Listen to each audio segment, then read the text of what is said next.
মহিলাদের ছায়া খুলে ফেলবে,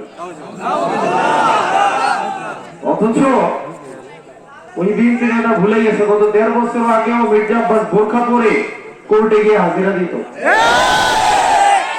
১.৫ বছর যায় নাই, কত দম্ভ দুনিয়ার এই মাটিতে দাঁড়ায় যে উনি মহিলাদের ছায়া টেনে খুলে ফেলবে।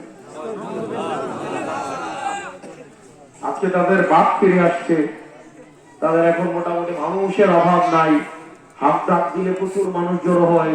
তাদের কমিটিতে এখন তো গ্রুপ দিতে চাইলে এখান থেকে লাইন দিলে মাসিকারা পর্যন্ত লাইন যাবে, তাই না?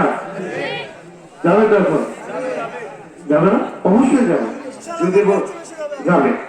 এখন তাদের শান শৌকত জৌলুস, তাদের এখন অনেক কিছু।